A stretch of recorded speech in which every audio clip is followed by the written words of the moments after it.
بسم الله الرحمن الرحيم ثم أنتم بأتاسو بني إسرائيل هؤلاء خلقي تقتلون وجني أنفسكم يوبل وتخرجون باسيتاسو فريقا يودلا منكم ساسنا من ديارهم دا غيد كوروننا تظاهرون مدد كوي ودبل عليهم دا غي بخلاف باندي بالإثم والعدوان بغناه زيات سرا وإن يأتوكم أو كچري راشي تاسوتا أسارا قيديان تفادوهم نتاسو خلاصوي هغوی لرا پفدی ورکولو سرا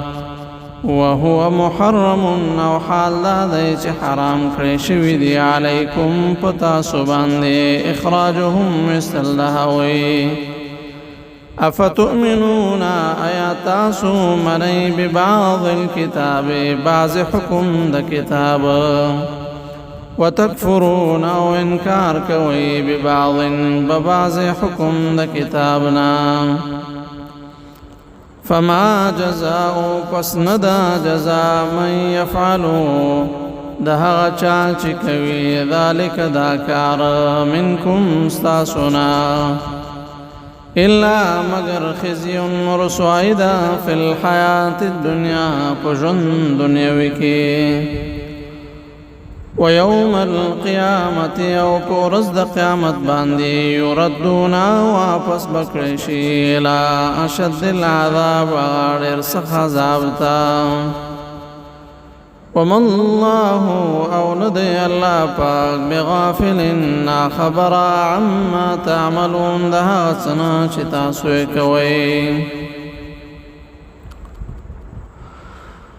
أولئك الذين داها كسان دي اشتروا الحياة الدنيا چه اخشتی دا جند دنیا یا ورکڑی دا جند دنیا بالآخرت پا مقابل دا آخرت کی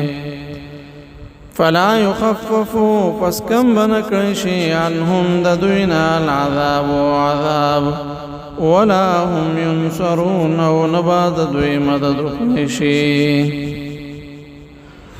ولقد آتينا يقينا من ورکړیو موسى عليه الصلاة والسلام تعال كتاب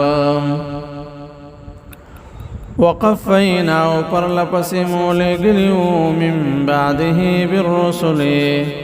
داغنا ورستړیر پیغمبرانا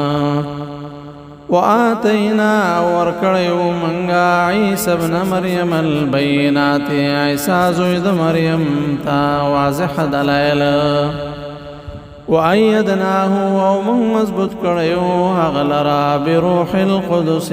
روح پاک سرا مراد ترنا جبريل امین دا افکلما ایا هر زلی هر واری جاءکم چراب ورتا ستا رسول یو پیغمبر بما هغا حکم لا تهوا چی نبخ کولو انفسکم ساسو نفسنو استکبرتم نتاسو بالوی وکڑا ففریقا نویوی ڈلی کذبتم